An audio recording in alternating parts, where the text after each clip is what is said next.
तौर पर स्तन प्रसव के बाद 3 से 5 दिनों में कड़क होने लगते हैं। दोनों स्तन एक साथ ही कड़क होते हैं। माँ को कड़क स्तन और भरे हुए स्तनों का फर्क समझना चाहिए। इसलिए अब हम बात करेंगे कड़क और भरे हुए स्तनों में फर्क की। कड़क स्तन दूध से भरपूर, ठोस, सूजे हुए और दर्द भरे होते हैं। उन पर चमक होती है और नसें फैली हुई दिखाई देती हैं। माँ को 24 घंटों से ज्यादा तक बुखार रहता है और शिशु को स्तन को मुंह से पकड़ने में मुश्किल होती है, जबकि भरे हुए स्तन एकदम सामान्य होते हैं। भरे हुए स्तन बड़े दिखते हैं, पर उन पर चमक नहीं होती। भरे हुए स्तन में दर्द नहीं होता और इनके कारण बुखार भी नहीं होता। अब हम बात करेंगे कि क्यों कड़क होते हैं स्तनपान कराती माँओं के स्तन। कड़क स्तन बताई गई वजह से हो सकते हैं। अगर प्रसव के तुरंत बाद शिशु को स्तनपान नहीं कराया हो, अगर कई बार स्तनपान न कराया जाए, अगर स्तनपान के समय शिशु की स्तन पर सही पकड़ ना हो और अगर माँ ने अचानक से स्तनपान बंद कर दिया हो। अब हम बात करेंगे कड़क स्तनों के इलाज की। पहले माँ से उसके हाथ साफ पानी से धोने को कहें और फिर शिशु को माँ के इतने करीब लाएं कि वो उसे देख सके, सूंघ सके और छू भी सके। पर इन सब से अगर शिशु परेशान हो तो माँ शिशु का तौलिया भी सूंघ सकती है। इसके बाद माँ को 1 गिलास पानी पीना चाहिए और फिर एक गरम गीला कपड़ा अपने स्तन पर 5 से 10 मिनट तक रखना चाहिए या फिर गर्म पानी से नहाना चाहिए। इन सब से दूध के बाहर निकलने में मदद होती है। इसके बाद स्वास्थ्य सेविका को माँ से आराम करने को कहना चाहिए, क्योंकि ज्यादा चिंता से लेट डाउन रिफ्लेक्स पर असर होगा और दूध नहीं निकलेगा। अब परिवार का सदस्य या स्वास्थ्य सेविका को माँ की गर्दन और पीठ के ऊपर वाले भाग पर मालिश करनी चाहिए। इससे दूध के निकलने में मदद होगी, क्योंकि स्तनों और पीठ की नसें एक ही हैं। फिर माँ को अपनी उंगलियों से गोलाकार तरीके से अपने स्तन की मालिश करनी चाहिए। मालिश से उसे आराम मिलेगा और लेट डाउन रिफ्लेक्स सुधरेगा और इन सब से ऑक्सीटोसिन निकलेगा। इसे ऑक्सीटोसिन रिफ्लेक्स या लेट डाउन रिफ्लेक्स कहते हैं। ऑक्सीटोसिन हार्मोन दूध के निकलने में मदद करता है। एरियोला को नरम करने के लिए माँ को खुद अपने हाथ से थोड़ा दूध निकालना चाहिए। इससे शिशु को स्तन से जुड़ने में आसानी होगी। हाथ से दूध निकालते हुए माँ को एरियोला पर जोर लगाना चाहिए। हाथ से दूध निकालने के बाद माँ की शिशु को एरियोला से जुड़ने में मदद करें, क्योंकि शिशु के लिए खुद से जुड़ पाना मुश्किल होगा। कोशिश करें दोनों स्तनों से स्तनपान कराने की। स्तनपान के बीच में माँ को गीला ठंडा कपड़ा अपने स्तनों पर 5 से 10 मिनटों तक रखना चाहिए या फिर ठंडी बंद गोभी के पत्ते अपने स्तनों पर रखने चाहिए। वो बंद गोभी के पत्ते या तो फ्रिज या फिर मिट्टी के घड़े में रख सकती है। इन सब से स्तन की नरमी और पानी वाली सूजन कम होती है और वो कई बार स्तनपान करा सकती है। अब हम सीखेंगे स्तनों को कड़क होने से कैसे रोकें। पहला, शिशु के भूखे होने के संकेतों को समझें, जैसे हिलना, रूटिंग रिफ्लेक्स का बढ़ना।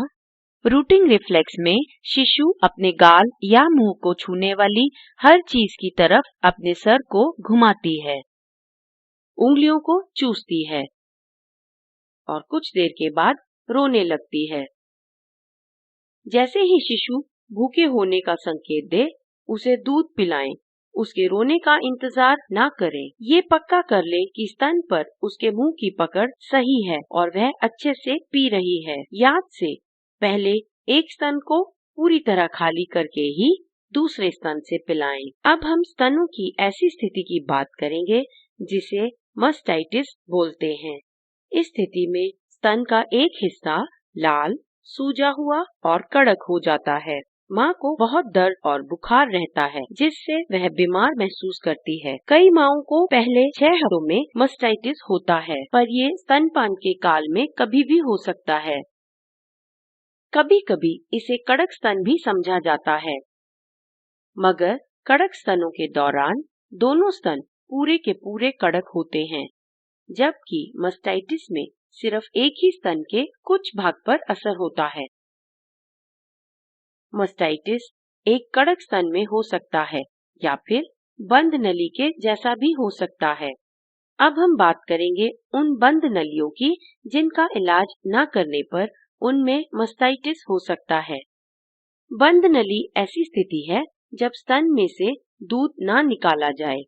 अक्सर ये नली स्तन के उस भाग में होती है जहाँ पर गाढ़ा दूध जमा हो।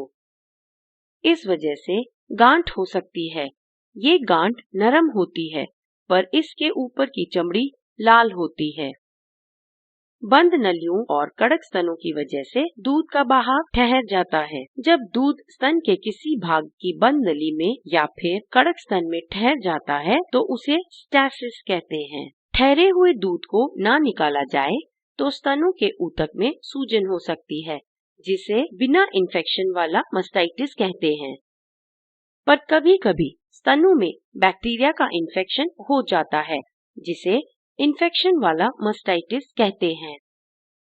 अब बताई जाने वाली स्थितियों में बैक्टीरिया आसानी से दरारों में से अंदर जा सकते हैं, जैसे कि अगर स्तन पर दरारें हो, मास्टाइटिस का इलाज ना किया हो या फिर देर से इलाज किया हो। याद रहे कि मास्टाइटिस का इलाज ना करने पर वह आगे चलकर स्तन पर फोड़ा बन सकता है। अब हम बात करेंगे किन वजहों से मास्टाइटिस होता है। मास्टाइटिस का सबसे पहला कारण है बार बार दूध न पिलाना। दूध पिलाती माँ अगर कामकाजी महिला हो तो बार बार दूध पिलाने में मुश्किल हो सकती है। बार बार दूध न पिलाने की और वजह हो सकती है माँ या शिशु की बीमारी। दूसरी वजह है निप्पल से स्तनपान, जिससे शिशु स्तन को पूरी तरह खाली नहीं करेगा। तीसरा है जरूरत से ज्यादा दूध बनना और चौथा है शिशु का दूध छुड़ाकर उसे दूध के अलावा खाना देना। पांचवा है टाइट कपड़े। अगर रात को माँ टाइट कपड़े पहनती है, खासकर टाइट ब्रा, तो इससे स्तन पर जोर पड़ेगा और दूध की नलियां बंद हो सकती हैं। छठा है माँ को तनाव होना। अगर माँ को किसी भी तरह का तनाव हो तो इससे लेट डाउन रिफ्लेक्स पर असर होगा। सातवां है निप्पल में दरारें होना, जिससे बैक्टीरिया स्तन के ऊतक तक पहुँच सकते हैं और इससे मास्टाइटिस हो सकता है। अब हम देखेंगे मास्टाइटिस का इलाज कैसे करें। पहले वजह को जानिए और फिर इलाज शुरू करें। माँ को स्तनपान से पहले गर्म सेक लेना चाहिए या गर्म पानी से स्नान करना चाहिए। उसे स्तनपान पहले प्रभावित स्तन से कराना चाहिए। अगर दर्द ज्यादा होने लगे या फिर लेट डाउन रिफ्लेक्स पर असर हो तो तंदुरुस्त स्तन से शुरू करें। याद रखें, बार बार स्तनपान कराना जरूरी है।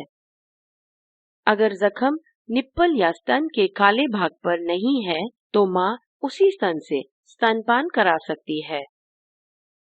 याद रहे, जब भी माँ मास्टाइटिस वाले स्तन से शिशु को स्तनपान कराए तो ध्यान से शिशु में इन्फेक्शन के संकेतों को देखे, क्योंकि ऐसे में शिशु को इन्फेक्शन होने का खतरा रहता है। वो इसीलिए क्योंकि प्रभावित स्तन के दूध में खतरनाक बैक्टीरिया हो सकते हैं। स्तन की मालिश करने से दूध ज्यादा बनेगा। हल्के से प्रभावित भाग से निप्पल की तरफ मालिश करें और माँ को काफी आराम करना चाहिए। अगर तबीयत ज्यादा खराब हो तो डॉक्टर को दिखाना चाहिए। ऑपरेशन से स्तन के फोड़े की पीक निकालनी होगी और माँ को दवाई भी देनी होगी। इसके अलावा माँ को चाहिए कि वह आराम करे, गहरी सांसें ले, मन को खुश करने वाले गाने सुने और शिशु के बारे में सोचे ताकि लेट डाउन रिफ्लेक्स के शुरू होने में मदद हो। याद रहे, मुंह की सही पकड़ से मास्टाइटिस से बच सकते हैं और बंद नलियों से भी, और इससे शिशु को काफी दूध भी मिलेगा। स्तन के इन सभी स्थितियों से बचने के तरीके हैं सही जुड़ाव और शिशु की स्थिति और बार बार स्तनपान कराना।